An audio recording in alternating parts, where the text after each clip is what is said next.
네, 안녕하십니까? 우리 토지 투자를 강의하는 저 박종철입니다. 이번 시간부터요, 우리 그 토지 투자에 대해서 같이 공부하시겠는데요.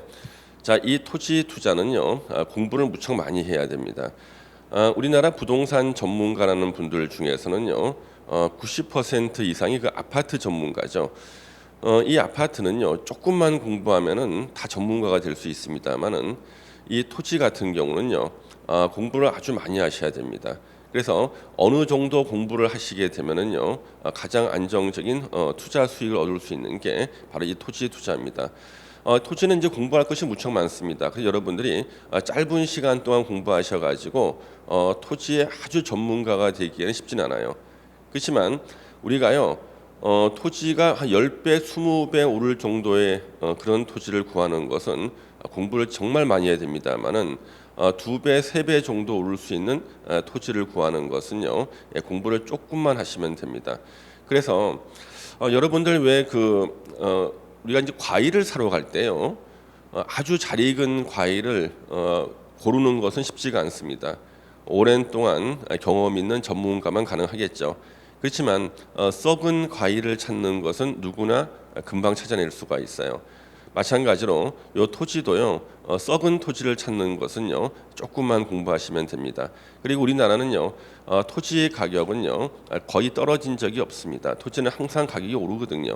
그래서 우리가 아주 좋은 땅을 찾는 것은 공부를 많이 해야 되지만 썩은 땅을 찾는 것은요, 조금만 공부를 하면은 썩은 땅을 찾아낼 수가 있고, 썩은 땅을 찾아내고 나면은요, 남는 땅들은요 다 두세 배씩은 다 오를 수 있고 앞으로 발전 가능성이 있는 그런 토지가 됩니다. 그래서 여러분들이 먼저 아주 못 쓰는 땅을 찾아내는 방법, 이것부터 먼저 공부하시면 좋겠습니다. 자, 우리 토지 투자 기법인데요, 좀 간단한 제 양력이고요. 자, 왜 우리가 부동산 공부를 해야 되는가? 한번 제가 간단 설명을 좀 드리면요. 우리 대학 입시 제도가 복잡할수록 부잣집 아들이요, 대학 가기가 쉬워진다 그럽니다. 예전에 대학 입시 제도가 아주 간단할 때, 그때는요, 부잣집 아들이 아니라도요, 그냥 혼자 열심히 공부하면은요, 좋은 대학 갈 수 있었습니다만은 요즘에는 대학교 전형이 아주 복잡하죠. 그래서 대학 입시 제도가 복잡할수록 부잣집 아들들이 대학 가기가 더 쉬워졌습니다. 마찬가지로요, 이 부동산 제도가 복잡할수록 부자가 돈을 벌게 됩니다. 간단하지 않고 복잡할수록. 부자는요, 기본 자신의 자본을 가지고요, 전문가들한테 컨설팅도 받고, 그다음에 각종 조사 자료도 활용하고, 그다음에 또 공부도 하고, 또 모임에도 나가고 이러다 보니까 부동산 정보라든가 부동산을 배울 수 있는 기회가 점점 많아진 거죠. 그러면 여러분들이 만약에 부자가 아니라면요, 자기 부자가 되기 위해서는요, 부동산 공부를 아주 열심히 해야 됩니다. 그래야지만 본인이 부동산 부자가 될 수가 있습니다. 그래서 제가 항상 강조하는 얘기가, 우리 가족 중에요, 한 명만 부동산을 공부하면 그 가족의 삶의 질이 달라진다는 겁니다. 그래서 한 집안에 부동산을 아는 사람이 한 명씩은 있으면은요, 그 집안의 생활이 역시 달라지게 되는 거죠. 그러면 여러분들이 가장 조심해야 될 것 중에 하나가요, 이런 책을 절대 읽으시면 안 됩니다. 우리 부동산 투자로 떼돈을 벌었다는 그 성공담을 쓴 책들이 굉장히 많죠. 내가 어렸을 때 아주 찢어지게 가난한 곳에 살았는데 돈을 이렇게 모아가지고 이렇게 투자했는데 그래서 몇 살에 뭐 100억 부자가 됐다. 이런 책들은요, 사실상요, 사실이 아닙니다, 거의요. 이런 책들은요, 바로 그 기획부동산에서요, 그렇죠? 기획부동산이 있습니다. 그런 기획부동산에서 그 어떤 그 쓸모없는 부동산을 팔기 위해 가지고 이런 책을 만들어내는 겁니다. 그래서 여러분 절대 이런 책을 읽고 감동받지 마십시오. 책 내용은 거의 다 허위라고 보시면 되겠습니다. 그래서 여러분들이 토지 투자로 성공하는 방법 중에 하나는요, 기획부동산을 만나지 않는 겁니다. 그러니까 기획부동산을 만나더라도 기획부동산한테 사기를 당하지 않는 게 제일 중요해요. 우리나라에서는요, 말 잘하는 사람들은 다 기획부동산에 있습니다. 말 잘하는 사람들. 그래서 3년 전인가요, 저기 서울 강남 쪽에 있는 그 기획부동산에요, 중국의 그 연변에 보이스피싱 조직이 무작위로 이렇게 전화를 한 겁니다. 그러다가 이제 강남에 있는 기획부동산에 전화했다가요, 절벽을 샀다 그럽니다. 속아서. 그러니까 보이스피싱 조직도 기획부동산을 만나면은요, 세 발에 핍니다. 자기네 통장에다 돈 넣으라고 이렇게 보이스피싱 작업하다가 자기네들이 기획부동산 통장에다가 먼저 계약금을 보내는, 그렇게 사기를 당하는 수밖에 없습니다. 자, 그래서 여러분들 절대 기획부동산한테 전화가 오면은요, 3분 이상 통화하시면 안 됩니다. 3분 이상 통화하시면은요, 여러분들은 거의 다 절벽이나 맹지를 사게 돼 있어요. 그래서 기획부동산을 만나지 않는 건 굉장히 중요하고, 기획부동산을 갖다 만나게 되는 이유 중에 하나가 이런 떼돈을 벌었다는 이런 책들이 있죠. 이런 책들 더 허황된 책들입니다. 절대 보지 마시고, 우리는 보통 정상적으로 자기가 공부하고 투자하면은요, 부동산 투자 수익률 한 30% 정도, 이 정도가 가장 안정적이고 리스크도 적고요, 쉽게 접근할 수 있는 수익률이 되겠습니다. 100% 수익률 이런 것들은요, 리스크가 많이 따르고 100% 수익률을 갖다가 보장하겠다, 또는 이렇게 하면 100%, 200% 수익을 볼 수 있다, 이런 것들은 일단 다 기획부동산의 작품이다, 이렇게 보시면 되겠습니다. 그러면 우리가 알만한 분들은 어떻게 부동산 투자를 했는가? 제가 간단하게 한번 좀 살펴보겠습니다. 우리가 알만한 아주 위인들은 어떻게 부동산 투자를 했는가? 제가 이제 깜짝 놀랐던 것이요, 요 태계 이황 선생님입니다. 조선 시대에 아주 존경받던 그 태계 이황 선생님께서는 부동산 투자를 어떻게 했을까요? 이 태계 이황 선생님은요, 아버님이 일찍 돌아가셔가지고 아주 가난한 생활을 했습니다. 그리고 난 다음에 이제 본인이 벼슬을 하고 난 다음부터는요, 부동산 투자, 특히 이제 그때는 거의 다 농지죠. 농지 투자에 아주 매진을 하셨습니다.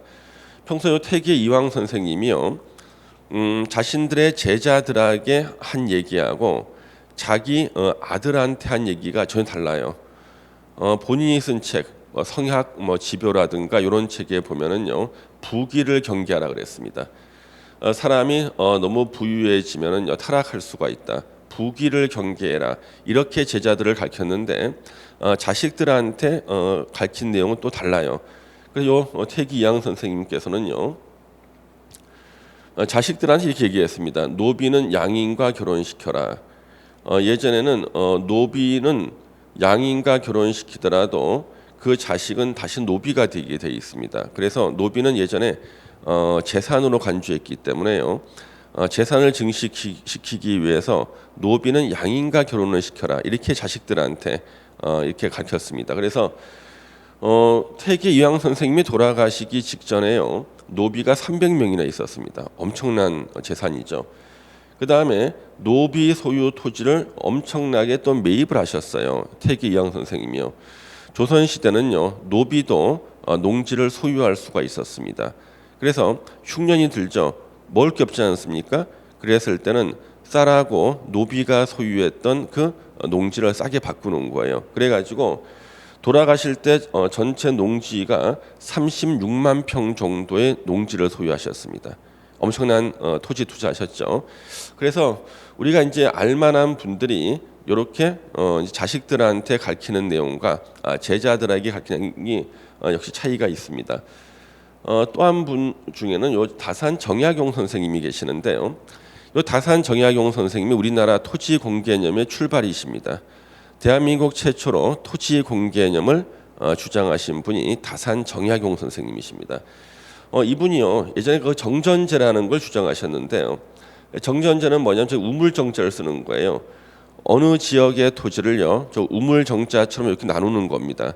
그래서 요 나눈 토지를 갖다가 지역 주민들한테 경작을 하게 하고, 가운데 있는 저 네모난 토지를 공동 경작해서 그것을 세금으로 나라에다가 바쳐라, 이게 이제 정전제인데요, 토지 공개념의 시조입니다. 그런데 이 다산 정약용 선생님은요, 평생 쓰신 책이 굉장히 많습니다. 한 500권 정도를 썼는데요, 우리 흔히 여유당 전서라 부르죠. 500권 정도의 책을 쓰셨는데 그냥 많은 분야의 책을 진짜 많이 쓰셨습니다. 근데 이분이 이제 귀향을 가셔가지고 특히 책을 많이 쓰셨는데요, 귀향지에서 자기가 이제 귀양 가가지고 자식한테 보내는 편지가 발견이 된 겁니다. 이 편지를 보고 많은 분들이 충격을 받았어요. 평소 본인이 쓴 책하고 책의 내용, 제자들한테 가르친 내용하고 아들한테 보낸 편지 내용이 정반대거든요. 그래서 아들한테 보낸 편지 내용을 한번 보시면은요. 자, 혹여 벼슬에서 물러나더라도 한양 근처에서 살며 안목을 떨어뜨리지 않아야 된다. 이것이 사대부 집안의 법도이다. 내가 지금은 죄인이 되어 너희를 시골에 숨어 살게 했지만 앞으로 반드시 한양 심리 안에서 지내게 하겠다. 그래서 이때 한양 심리라는 것이요, 우리나라 역사에 처음 등장한 것이 바로 이 다산 정약용 선생님입니다. 자, 심리는 몇 킬로일까요? 지금의 심리는요 4km예요. 그럼 조선 시대의 한양은 어디냐 그러면 사대문 아닙니다. 동대문, 남대문, 서대문, 그 다음에 북대문은 없죠. 거기가 바로 경복궁입니다. 그래서 조선 시대의 한양은 사대문 아니고 거기서 심리니까요 4km거든요. 그럼 여러분 혹시 심심하시면은 인터넷 들어가셔가지고 네이버를 한번 들어가 보세요. 네이버 지도. 그래서 네이버 지도에서요 동대문에서 동쪽으로 4km를 한번 찍어 보세요. 어디께 나오냐면 답심리까지입니다. 예. 그 다음에 남대문에서 밑으로 4km를 찍어 보세요. 그러면요 강남을 싹 지나가가지고요 양재 다 지나갑니다. 그래서 경기도하고 강남의 접점 정도가 4km입니다. 예. 그 다음에 서대문 쪽으로 해서 4km 가면은요 홍대 신촌 쪽이 그쪽이 4km가 나옵니다. 그래서 제 얘기는 뭐냐 그러면요 옛날에도요 요 한양 심리안 4km라 그래가지고 저는 동대문 저는 그 한양 심리가 아니라 저는 한양 1.2km 안에 살고 있습니다. 정약용 선생님의 가르침을 제가 받아가지고 저는 한양 1.2km에 살고 있어요. 저희 집이. 예. 그래서 한양 심리 안에 지내게 하겠다. 그래서 우리나라 역사의 최초로 한양 심리가 나온 게 바로 요 편지에서 나오는 겁니다.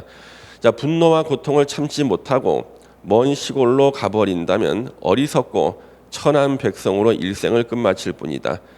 그래서 여러분들 서울 집값 오른다고 해가지고 저기 지방으로 이렇게 귀농하거나 그러지 마세요. 예.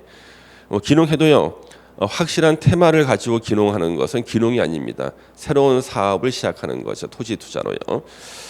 자, 그래서 요 편지를요 아들한테 보냈는데 이게 발견이 돼가지고 많은 분들한테 역시 이런 메시지를 전달한 거죠. 아무리 어렵더라도 서울 심리 밖으로 벗어나지 마라.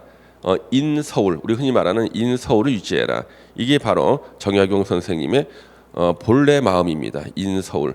그래서 우리가 현재 서울은 각종 부동산 세금이 엄청나게 많습니다. 그래도 될 수 있으면 서울에 사시는 분들은 계속 인서울 하시는 게 좋겠습니다. 자, 오늘 우리 간단하게 이제 우리가 알만한 분들은 부동산 투자 어떻게 했는지 살펴봤습니다만은 자, 우리 2020년에 4대 계획이 발표가 됐죠. 그래서 2020년 12월 우리가 이제 2020년 해가지고 상반기 하반기 해가지고 요 계획들이요 현재 발표된 것도 있고 발표가 진행 중인 것도 있습니다. 자, 그래서 여러분들이 토지 투자를 하겠다. 토지뿐만 아니라 부동산 투자하겠다. 자, 우리 부동산은 토지와 건축물을 말합니다. 그래서 우리가 부동산 하면 토지와 건축물에 대한 투자인데 특히 토지 투자하실 분들 또 넓게는 부동산 투자하실 분들은요 요 4개의 계획을 확인하시면요 투자 정보의 90%를 알 수가 있습니다. 그러면 가끔가다 우리가 TV에 보면은요 부동산 전문가라는 분들이 나오셔가지고 어디에 도로가 뚫리고 어디가 앞으로 개발이 돼서 어디가 부동산 가격이 오를 수 있다 이렇게 얘기하는데 저 사람들은 저런 걸 다 어디 살았지? 야, 좀 대단하신 분이구나. 이렇게 감동 받으실 필요가 없습니다. 그분들도요 요 4개의 계획을 확인하면요 우리나라 개발 정보의 90%를 다 알 수가 있습니다. 그래서 우리는 그 정보 공개법이 있기 때문에요 국민들한테 각종 행정 정보를 다 공개해야 됩니다. 이 공개할 때요 공개했다는 얘기가 뉴스에 안 나옵니다. 본인이 직접 찾으면요 이미 다 공개가 다 돼 있는 거예요. 그래서 제일 중요한 계획이 제5차 국토종합계획이고요. 그 다음에 4차 수도권 정비계획, 광역교통비전, 수도권 광역도시계획 이 4개의 계획이요. 대한민국의 부동산 개발에 대한 국가의 개발 계획을 세워놓은 겁니다. 그래서 어디가 어떻게 도로가 뚫리고 어디가 개발되고 그 정보의 90%는요. 이 계획만 살펴보시면 다 알 수가 있고 이거는 이미 정부에서요 다 공개하고 있습니다. 단지 우리가 찾지를 못해서 그렇죠. 그러면 이 중에서 제일 중요한 것이 제5차 국토종합계획입니다. 계획 기간은 2020년부터 2040년까지 20년간 대한민국 전 국토의 개발 보전 관리에 대한 기본 방향을 정해놨습니다. 그래서 제1차 국토종합계획이요 1972년도에 시행했습니다. 그래서 1차 국토종합계획부터 그 다음에 2019년도까지 해서 4차 국토종합계획이 끝나고요. 2020년부터 제5차 국토종합계획이 시행된 겁니다. 그러면 우리가 요 직전에 2019년도까지 4차 국토종합계획에서는 어떤 내용들이 나왔냐 그러면 여러분들 왜 우리 혁신도시나 기업도시 있죠? 혁신도시 이게 4차 국토종합계획에 나온 계획입니다. 혁신도시. 그 다음에 또 어떤 게 있었냐 그러면요. 우리 공공기관 지방으로 이전했죠. LH공사는 진주로, 한국산업단지공단은 대구, 영화진흥위원회는 부산, 철도공사는 대전 이런 식으로 다 흩어놨습니다. 자산관리공사 부산으로 갔죠. 그래서 이렇게 흩어놓은 것이 4차 국토종합계획에 다 나와요. 그 4차 국토종합계획에 보면은요, 2019년까지 적용된 4차 국토종합계획에는요, 서해안의 거점 도시로 평택시를 정했습니다. 배후 도시로 화성, 안산, 시흥이 선정이 된 거예요. 그래서 평택에서부터요, 밑으로 쭉 내려와서 새만금, 그러니까 서해안 개발축을 만든 겁니다. 이게 4차 국토종합계획입니다. 4차 국토종합계획에 나왔던 내용들요 90% 이상 다 시행됐어요.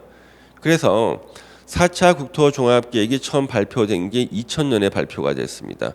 이건 20년 단위 계획이거든요.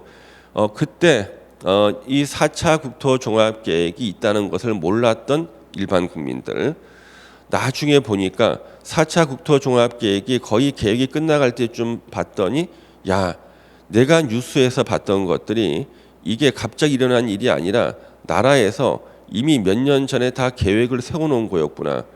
그리고 이것을 갖다가 국토교통부 홈페이지에다가요 다 공개했어요. 그러니까 국토교통 홈페이지에 가면은요 국토종합계획이 다 공개가 돼 있는데 아는 사람은 이것을 찾아서 다운 받아 가지고 PDF 파일로 제공하거든요. 이걸 다운 받아서 자기가 관심 있는 지역 다 살펴보고 어디에 도로가 뚫리고 어디가 개발될 예정인지를 다 확인해서 부동산 투자를 했는데 나는 그것이 있다는 것도 모르고 그냥 방송에서 남들 투자 다 끝나고 난 다음에 야 저희가 개발됐구나 이렇게만 본 거예요. 그래서 이제 일단 자기는 투자 시기를 놓친 거죠. 그래서 많은 분들이 5차 국토종합계획이 발표되기만 손꼽아 기다렸습니다. 결국 이게 발표가 됐죠.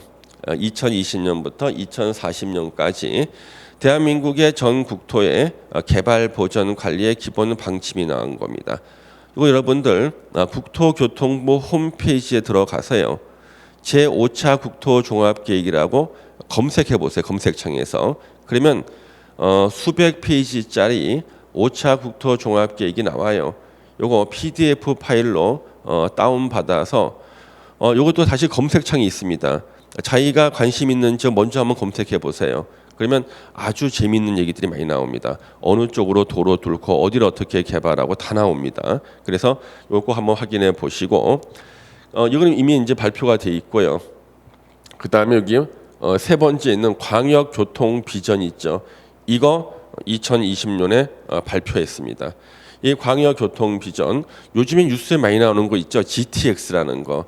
GTX가 바로 광역교통 비전에서 발표한 겁니다. 그러면 광역교통 비전은 어디에 있냐 그러면요. 한번 메모해 보세요. 광역교통위원회라고 있어요. 이거 있는지도 모르셨죠? 광역교통위원회 딱 검색하면은 광역교통위원회 홈페이지가 나옵니다. 그 홈페이지 안에 들어가서 검색하시면은 광역교통 비전이 나오고요. 이거는 10년 단위 계획입니다. 앞으로 10년간 광역교통망을 어떻게 만드는지 다 나오는데 핵심은요, GTX죠, 그렇죠? GTX. 그 GTX에 대한 얘기가 여기 다 나옵니다. 요 두 개는 이미 발표가 됐고요. 그 다음에 곧 발표가 될 것이 4차 수도권 정비 계획을요. 요거는 2020년에 발표를 해야 되는데 발표를 못하고 이제 2021년도 왜요? 수도권에 있는 각 지자체 이해관계 엇걸려가 약간 지연이 되고 있습니다. 그래서 이건 곧 발표가 될 예정이에요. 4차 수도권 정비 계획. 서울, 경기, 인천의 개발 계획입니다. 서울, 경기, 인천의 부동산 규제를 어떻게 할 것인가. 그래서 이번 시간에는 4차 수도권 정비 계획은요. 3차 수도권 정비 계획에 추가해서 나오기 때문에 현재 적용되고 있는 3차 수도권 정비 계획 중심으로 먼저 제가 설명을 드릴 겁니다. 그 다음에 곧 발표가 돼야 되는데 이것도 아직 시간이 지연이 되고 있는 게 수도권 광역도시계획이에요. 수도권 광역도시계획 이것이 현재 발표가 지연되고 있는데 곧 발표가 될 겁니다. 원래는 2020년 말에 발표를 해야 되는데 곧 지연이 되고 있습니다. 자, 이 수도권 광역도시계획은 크게 두 가지예요. 수도권의 교통망하고 그 다음에 그린벨트 관리 방안이 나옵니다. 그래서 지금 현재 수도권 광역도시계획은요 2000년에 수립한 겁니다. 2000년에 수립했을 때요 수도권의 교통망을 갖다가 다 정했어요. 그래서 교통축이라는 걸 만들었습니다. 남북 교통축이 있어요.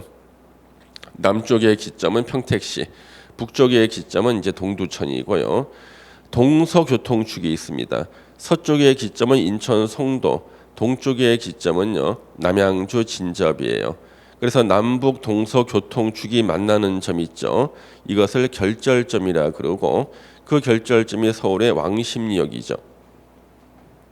그래서 여기 수도권 광역 도시 계획이 수도권의 교통망하고요.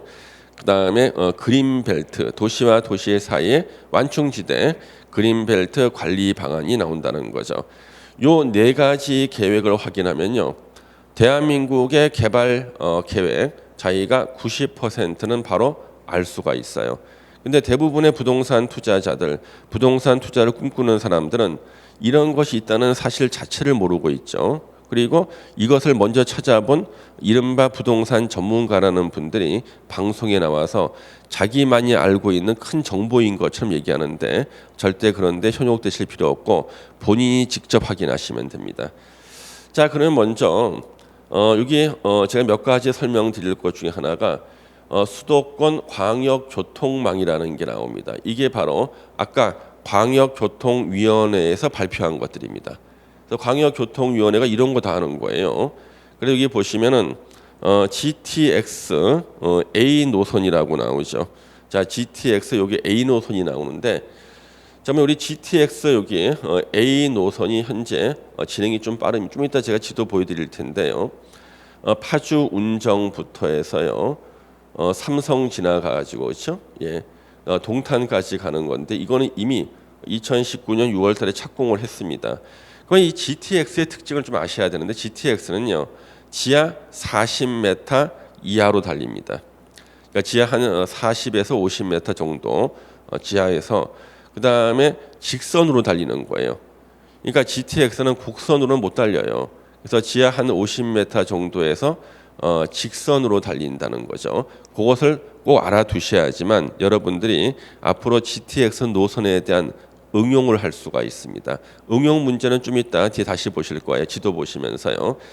그다음 여기 GTX C 노선 있죠. 양주에서 수원까지. 요건 2021년 착공을 추진하고 있고 곧 착공하겠죠. GTX B 노선 인천 송도에서 남양주 마석까지 가는 거죠. 2022년 착공 예정이고 요즘에 아주 주목받는 게 신안산선이죠. 신안산선이 2019년 9월 달에 착공할 때요. 제가 제 유튜브가 있습니다. 박종철 TV가 있는데 그 박종철 TV에다가요. 제가 요거 해설한 동영상을 올려놨습니다. 신안산선이 착공이 돼가지고 안산의 아파트 값이 폭등할 것이다 그랬는데 제가 이거 유튜브 올린 날짜 거기 다 나옵니다. 그리고 나서요 몇 달 안 지나가지고 안산의 아파트 값이 계속 오르고 있죠. 지금은 뭐 거의 한 2배 올랐을 거예요. 그 이유가 바로 이 신안산선 때문에 그렇습니다. 신안산선은요 여의도가 출발점이에요. 좀 이따 뒤에 지도 나옵니다. 지도 제가 보여드릴 거예요. 여의도 출발해서 안산하고 시흥까지 가는 건데요. 이거 엄청납니다. 1시간 40분 걸리던 것이요 3분의 1로 시간이 다 줄어듭니다. 엄청나죠. 일단 신분당선 영장 구간이 있습니다. 수원 광교에서 호매실까지 계양 광화 고속도로. 자, 이런 것들이요 다 어디서 나왔냐 그러면 아까 제가 먼저 설명했던 요 광역교통위원회에서 만든 광역교통 비전에서 다 발표한 거예요. 특별한 게 아닙니다. 이거 찾아보시면요 앞으로 도로 뚫을 때가 계속 나와요. 예. 그 다음에 또 별내선 연장 구간이 있습니다. 그렇죠? 진접까지 가는 거. 3호선 연장을 갖다 서북부 하는 거. 대화에서 파주 운정까지 연장하는 거. 한강선 방화 김포 사이 24km. 그다음에 7호선이 연장돼요. 북쪽으로요. 도봉산역에서 옥정역까지. 그다음에 이제 위례 신도시에서 트램을 만들겠다는 겁니다. 이 트램은요. 전 세계적으로 트램을 만들어 놓게 되면요. 그 트램이 관광객 유치가 엄청나게 잘 되고요. 부동산 가격이 올라갑니다. 그러면 현재 트램이 가장 승부처인 데는요. 물론 위례도 트램이 승부처입니다만은 더한 곳은 부산입니다. 부산의 북항을 현재 개발하고 있는데요. 거기에 전기 충전식 트램을 설치합니다. 그러니까 위에 고압선이 없어요. 그러니까 충전식 전기로 충전하는 트램을 설치하는데요. 그게 부산항의 명물이 되고 있죠. 이제 곧 완성될 겁니다. 자, 그다음에 여기에 요 지도 우리가 열심히 봐야 되는 지도가 이 지도죠. 바로 GTX 노선도입니다. 자, 이 GTX 노선도를 이렇게 보시면은요. 제가 이 GT 노선도를 갖다가 벌써 설명한 지가 1년이 넘었습니다. 그리고 제가 설명한 그대로 현재 다 진행이 되고 있어요. 그래서 이거는 여러분들이 그 박종철 TV 유튜브 검색해서 보시면 제가 요 똑같은 지도로 이미 1년 전에요. 특강을 다 해놨습니다. 그때 많은 사람들이 이게 되겠느냐 그랬는데 지금 요거 똑같이 이루어지고 있습니다. 그러면 이걸 갖다가 제가 예상했는가? 제가 무슨 능력 예상을 하겠습니까? 광역교통위원회에서 발표한 자료를 분석해 보면은요 대강 눈치를 챌 수가 있습니다. 왜냐하면 그 위원회는요 회의록을 공개해야 돼요. 공개된 회의록을 읽어보면요 어느 쪽으로 뚫을 것인지를 다 알 수가 있어요. 회의록에서 전원이 다 찬성하는데 다른 데 뚫겠습니까? 그렇죠? 자, 그러면 여기 보세요. GTA 노선이 현재 진도가 제일 빠릅니다. 파주 운정부터 해서 킨텍스, 대곡, 연신내 지나서 서울역, 삼성역, 수서, 성남, 용인. 이때 용인이 구성역이죠. 용인 구성역 제가 2년 전부터 얘기했습니다. 정확히 2년 한 6개월 전부터 용인 구성역이 여기 GTX 환승역 생긴다. 여기 엄청나게 개발된다 그랬는데요. 용인 구성역 2년 6개월 전에 4억 원 하던 아파트 지금 16억 원 갑니다. 그래서 용인 구성역에 그 50평대 아파트가요. 대림 아파트인데요. 그거 2년 6개월 전에요. 4억 원이었어요. 지금 16억 원입니다. 근데 매물 없어요. 예. 그다음에 이게 동탄까지죠. 요것이 이제 A 노선인데요. 지하 50m에서요.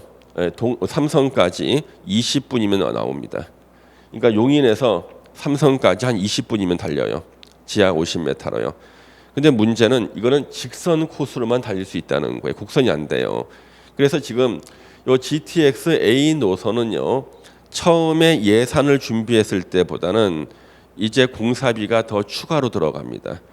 그러니까 공사비가요 1조 원씩 추가될 때마다 역을 하나 더 신설해야 돼요. 그래서 1조 원을 내놓는 건설회사나 또는 콘소시엄한테 사업권을 줍니다. 그러니까 역을 신설해서 운영할 수 있는 그 자격을 주는 거예요. 1조 원만 내놓으면 역 하나 주는 겁니다. 그러면 부족한 공사비를요 역을 하나 신설해서 조달하는 거죠. 민자 역사를 만들어서. 그러면은 여러분이 만약에 1조 원을 내놓는 건설회사다 그러면은 동탄이나 용인 사이에다 역 하나 만들겠습니까? 아니 용인의 성남 사이 만들겠어요? 이런 데는요 역을 이용하는 사람이 별로 없기 때문에 수익이 안 생기죠. 다 어디서 만드냐 그러면 서울 안으로 들어와서 역을 하나 신설할 거라는 거죠. 그래서 이 역은 다 우리가 밝혀졌지만 앞으로 추가로 신설된 역이 중요하죠. 그러면 무조건 삼성역에서요. 삼성에서 연신내 사이에서 만들어야 됩니다. 삼성에서 연신내 사이 역에서 역을 신설해야지만 수요가 있고 그래서 그 수요를 어느 정도 유지가 되면 1조 원을 내고 역을 하나 이렇게 운영권을 받는 겁니다. 그러면 일단 첫 번째 먼저 치고 나온 게 서울시가 치고 나왔습니다. 서울시가요 여기 요 사이에 서울역하고 연신내 요 사이에다가 광화문 쪽에다가 역을 하나 신설하겠다. 한 8천억 내놓겠다 그랬는데 한 1조 원은 내놔야지만 운영권 줄 것 같아요. 왜 그러냐 그러면요. 자, 이 GTX는 직선으로만 달리거든요. 그러면 서울역에서요 연신내 사이에 직선으로 선을 그리면 그 직선 안에다가 역을 넣어야 돼요. 그럼 예를 한번 직선 그려보면요. 5호선 광화문역하고요. 1호선, 2호선 환승역인 시청역 사이로 지나갑니다. 직선이요. 그러면 이거 어느 쪽 붙이기 힘들죠. 그래서 거기다가 지하에 광화문 광장에다가 환승역을 만들고 광화문하고 시청역에 내리는 사람들한테 무빙 워크를 설치해 가지고 그 두 개 역에 그 환승객들을 다 한꺼번에 끌어모으겠다는 겁니다. 그러면 이거 대박이죠, 그렇죠? 예. 그러면 그걸 해서 이제 1조 원 조달한다 그래도 분명히 앞으로 1, 2년 더 지나고 나면 또 공사비가 부족해집니다.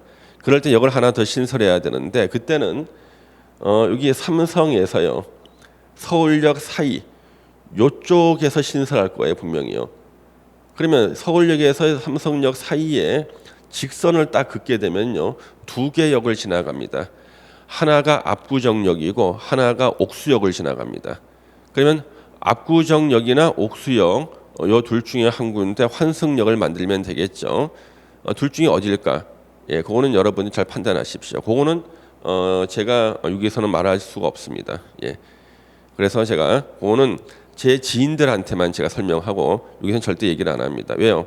만약에 얘기했는데 그게 빗나갈 수도 있죠. 그러면 제가 그 책임 어떻게 집니까? 그래서 제가 내 견해를 말하더라도 전혀 화내지 않을, 틀리더라도 화내지 않을 저 친한 사람들한테 얘기합니다. 자, 그래서 요거 뚫을 수 있고요. 자, 그러면 다시 이제 GTX요 C노선을 보시면은요 덕정부터 해서 수원 내려올 때요 이것도 공사비가 부족해질 거예요. 그러면은 분명히 서울 안에 들어와 가지고 아주 수요가 많은 곳에다가 역을 하나 더 신설해주고 1조 원을 받을 거예요.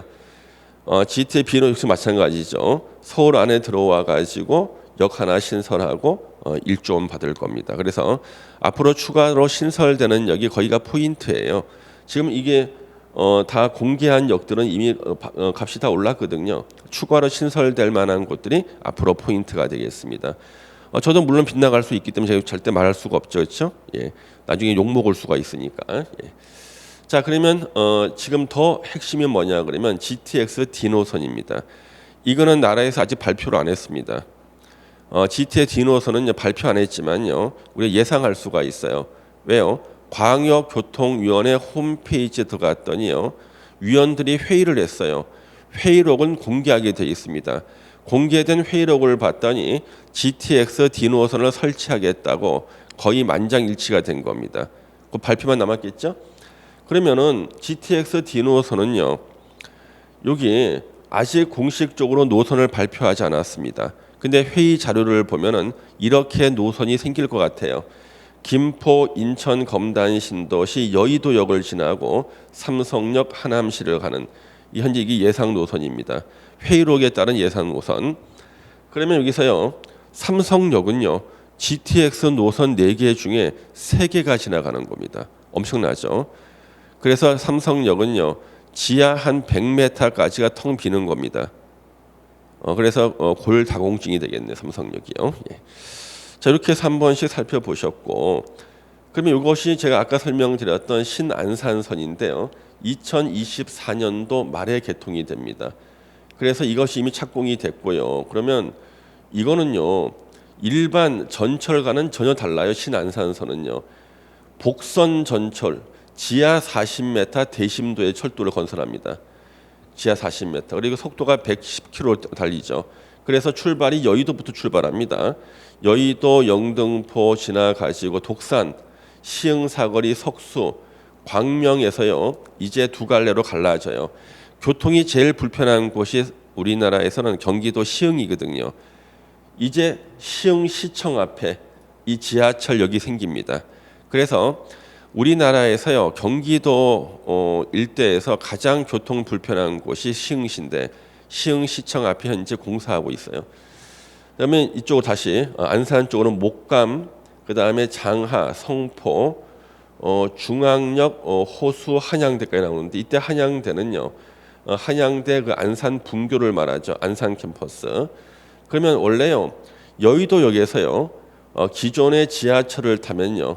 기존에 있는 그 4호선 지하철을 타면요, 한양대, 안산 한양대 그 분교, 한양대 안산 분교까지요 1시간 40분 걸립니다. 제가 한번 타봤어요. 진짜 1시간 40분 걸려요. 그런데 이것이 25분 만에 돌파입니다. 급행일 때 25분. 그러니까 여의도에서 안산 한양대 그 안산 분교까지 25분 만에 온다는 겁니다. 엄청나죠. 그 다음에 그동안 가장 교통이 불편했던 시흥 쪽 있죠. 시흥시청, 달미, 선부, 초지, 원곡, 원시. 그럼 여기서요. 달미부터가 어디냐 그러면 바로 안산 구간이에요. 그러니까 시흥시청이고 시흥시 넘어가서 안산 나오는데 달미부터가 이제 안산입니다. 달미, 선부, 초지, 원곡, 원시 나가는데 특히 지금은 선부동의 아파트 값이 엄청 올랐죠. 선부동이요. 선부동은요 인구가 밀집돼요. 상당히 밀집된 곳인데 마땅한 지하철이 많지가 않았거든요. 그래서 달미역이 있습니다만은 달미역은 수송이 좀 떨어집니다. 그래서 지금 이게 선부가 엄청나게 올라가고 있고요. 그 다음에 아주 무서운 동네로 알려진 데가 바로 이게 원곡동이죠. 원래 우리 안산이 좀 무서운 동네로 알려져 있습니다. 각종 이제 사건 사고가 많이 생기고요, 그렇죠? 예. 검은색 비닐봉지가 길가에 있다. 쓰레기 봉지처럼 보이지만 아무도 겁이 나서 열어보지를 못합니다. 검은색 비닐봉지 열었는데 거기 사람이 나온 수가 많아가지고. 그런데 바로 거기가 제일 무서운 데가 요 외국인 근로자 집단 거주지 바로 이게 원곡동입니다. 이 원곡동에도 이제 지하철이 설치가 된다는 거죠. 지하철이요 여기. 그래서 여기 이것 때문에 지금 안산의 아파트 값이 계속 폭등하고 있습니다. 앞으로 계속 오를 거예요 여기는요. 예. 자 아까 설명드렸던 거요. 7호선 연장 구간이 이거죠. 그래서 청라국제도시 연장선입니다. 이거 예. 지도 한번 보시고요. 그 다음에 이제 7호선 연장선 역 이름은 아직 안 만들어요. 그래서 역 이름은 그대로 두고 102번역, 103번역, 104번역까지 파란색이 1단계 공사고요. 빨간 거 201번역, 202번역 이런 식으로 해가지고 여기가 2단계 공사입니다. 요거 되고 나면요. 지금 포천 지역의 땅값이 오르고 있거든요. 예, 이거 발표해가지고요. 그래서 이 포천 지역이요. 이제 접근성이 상당히 좋아집니다. 포천. 예, 그래서 포천 같은 데는 우리 놀러 갈 때요. 차를 몰고 가도 굉장히 오래 걸렸는데 이제는요. 가볍게 놀러 갈 때는 저 7호선 타고 그냥 내리면 됩니다. 이렇게요. 예, 그렇지만 현재 포천 쪽에 토지 가격이 많이 오르고 있습니다. 그 다음에 이제 제2외곽순환도로, 제2외곽순환도로의 미착공 구간들이 있거든요. 이거 다 연결하겠다는 겁니다. 예, 여기 오타가 하나 있네요. 양평하고 이천이죠. 점이 하나 떨어졌네요. 그 다음 여기요 아주 특이한 것이 있습니다. 복층으로 만드는 게 있어요. 판교하고 태계원 사이, 서창하고 김포 사이는요 대심도 지하도를 복층으로 만든대요. 그래가지고 교통 정체를 갖다가 막겠다. 2층으로 도로 만들겠다는 거죠. 2026년도 전 구간 개통이 됩니다. 그 다음에 요거는 참고로 보시면요. 도시명 환승센터를 삼성역, 청계산 입구에다가 회차형 환승센터, 일산 킨텍스역에다가 철도 연계 환승센터를 만듭니다. 한 번씩 보시면 되고. 그러면 이런 지도들요. 다 제가 만든 거 아닙니다. 나라에서 다 발표한 지도를 제가 가져온 겁니다. 나라에서 이미 다 발표했는데 우리는 이런 게 있는지도 잘 모르죠. 찾아보면 다 있습니다. 자, 이거 제 5차 국토종합계획에 대해서 제가 설명을 드리면은요. 이게 정부가 발표한 개발축이에요. 기존에 현재 정부가 개발하고 있는 게 4차 국토종합계획이 2019년으로 끝났다. 그래서 끝났다고 해서 중단하는 게 아니라 4차 국토종합계획에 따라서 땅 파던 것은 계속 파는 거예요. 5차 국토종합계획이 더 추가되는 겁니다. 4차 국토종합계획 서해, 동해, 남해, 남북 접경축 4개 축은 그대로 4차와 똑같아요. 그 다음에 사다리 축으로 5차에서 2개를 신설한 거예요.